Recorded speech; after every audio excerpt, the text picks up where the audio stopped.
Nah, sebagai investor, kita kan pasti sering banget ya cari cerita-cerita turnaround.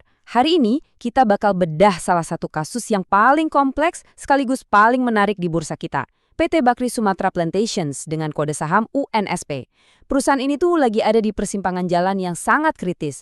Dan kalau kita bisa paham ceritanya, ini bisa jadi kunci buat keputusan investasi kita selanjutnya. Oke, ini dia pertanyaan intinya. Pertanyaan yang mungkin nilainya triliunan rupiah. Apakah UNSP ini kesempatan emas buat kita serok di bawah sebelum harganya terbang? Atau ini cuma value trap, jebakan nilai yang kelihatannya murah, tapi nyatanya bakal bikin kita nyangkut terus? Yuk, kita bedah datanya bareng-bareng. Mari kita mulai dari kabar baiknya dulu. Kalau kita lihat dari sisi operasional, atau kita sebut aja dapurnya perusahaan, UNSP ini nunjukin kinerja yang kuat banget loh di tahun 2025. Dan ini adalah fondasi paling penting dari setiap cerita turnaround. Coba lihat angka yang pertama. Pendapatan penjualannya naik 10%. Di bisnis manapun, ini sinyal yang bagus. Artinya apa?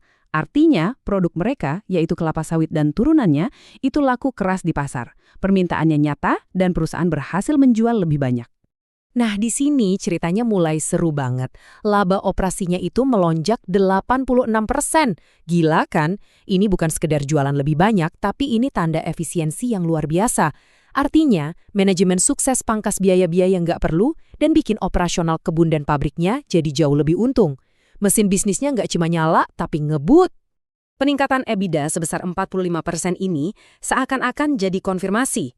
Anggap aja EBITDA ini mesin penghasil uang tunai dari bisnis intinya. Jadi, gampangnya, kemampuan perusahaan buat menghasilkan cash dari jualan sawitnya itu meningkat pesat. Ini bagus banget. Dan ini dia nih, gambaran di dunia nyatanya. Angka-angka keren tadi itu bukan sulap. Itu hasil dari dua hal. Harga CPO global yang lagi bagus-bagusnya dan kerja keras perusahaan buat naikin produktivitas kebun mereka. Jadi mesinnya emang beneran jalan dengan baik. Tapi selalu ada tapinya. Sekarang kita bahas masalah utamanya. Meskipun mesin bisnisnya lagi kencang-kencangnya, ibarat mobil, sasis atau kerangka finansial perusahaan ini tuh udah rusak parah. Dan inilah inti dari dilema investasi di UNSP. Dan inilah paradoks terbesar di UNSP. Coba lihat tabel ini baik-baik. Di satu sisi, laba dari operasional kebun dan pabriknya meroket 86%. Tapi di sisi lain, laba bersih yang jadi hak kita sebagai pemegang saham malah anjlok, nyaris 90%. Loh, kok bisa? Jawabannya simpel tapi brutal. Semua keuntungan dari operasionalnya itu habis dimakan sama beban utang dari masa lalu. Inilah biang keroknya. Ekuitas negatif, minus 5,2 triliun rupiah. Gampangnya gini, kalau semua aset perusahaan dijual, uangnya tetap nggak akan cukup buat bayar semua utangnya. Secara akuntansi, perusahaan ini udah bangkrut. Titik. Jadi, inilah inti masalah yang harus Anda benar-benar pahami sebagai investor. Di dalam UNSP, ada sebuah bisnis perkebunan yang sehat dan sangat menguntungkan. Tapi bisnis sehat ini terperangkap di dalam cangkang finansial yang udah hancur lebur. Ini pertarungan antara masa kini yang cerah melawan hantu utang dari masa lalu. Menghadapi situasi hidup mati kayak gini, manajemen gak tinggal diam. Mereka mengajukan sebuah rencana yang sangat radikal. Sebuah pertaruhan all-in untuk menyelesaikan krisis utang ini sekali dan untuk selamanya. Cara yang mereka pakai namanya private placement dengan skema debt to equity swap. Gak usah pusing sama istilahnya, intinya sederhana banget. Utang ditukar jadi saham. Jadi para kreditur yang tadinya nagih utang, sekarang diubah statusnya jadi pemilik perusahaan juga. Prosesnya ada 3 langkah simpel. Pertama, UNSP nyetak saham baru dalam jumlah yang super banyak, 8,8 miliar lembar. Kedua, saham-saham ini nggak dijual ke publik, tapi langsung dikasih ke 11 kreditur. Ketiga, sebagai gantinya, para kreditur setuju buat menghapus buku utang UNSP senilai 2,64 triliun rupiah. Lunas. Poin ini krusial banget. Tolong dicamkan.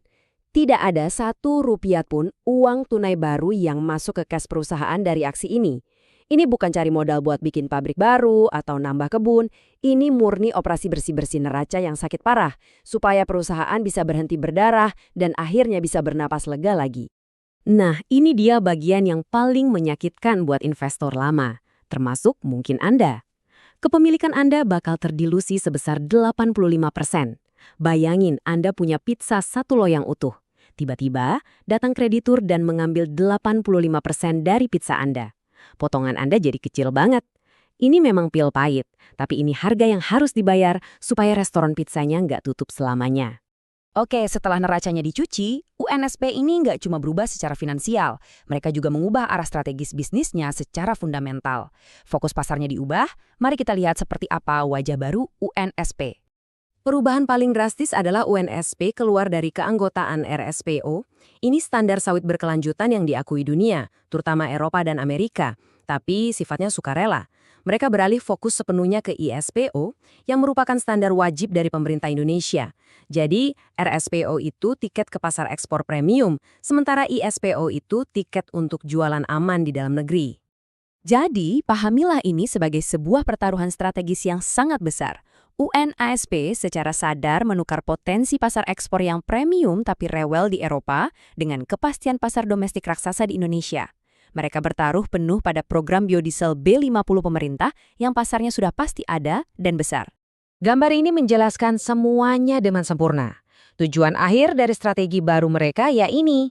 Dari kebun, diolah jadi CPO, yang kemudian jadi bahan baku utama buat program bioenergi nasional. Mereka memposisikan diri untuk mendukung ketahanan energi Indonesia. Oke, kita sudah lihat mesinnya yang bagus, chassisnya yang rusak, rencana perbaikannya yang radikal, dan peta jalan barunya. Sekarang, sebagai investor, pertanyaannya jadi gimana? Apa yang harus kita lakukan? Mari kita timbang plus dan minusnya secara langsung. Inilah dua sisi mata uang UNSP. Skenario bullish atau optimisnya, Anda berinvestasi di perusahaan dengan neraca yang jauh lebih sehat, punya bisnis inti yang jelas-jelas profit, dan nempel sama program pemerintah yang pasarnya pasti. Skenario bearish atau pesimisnya, kepemilikan Anda jadi kecil banget, ada resiko rencana besar ini gagal di tengah jalan, dan perusahaan masih punya PR besar buat meremajakan kebun-kebunnya yang sudah tua. Pada akhirnya, keputusan ada di tangan Anda. Apakah Anda percaya bahwa bersih-bersih neraca dan fokus ke pasar domestik ini adalah fajar baru bagi UNSP? Ataukah ini cuma akal-akalan buat napas sehari lagi? Jawaban Anda atas pertanyaan ini akan menentukan apakah UNSP jadi investasi terbaik Anda atau malah jadi jebakan nilai berikutnya. Selalu lakukan riset Anda sendiri.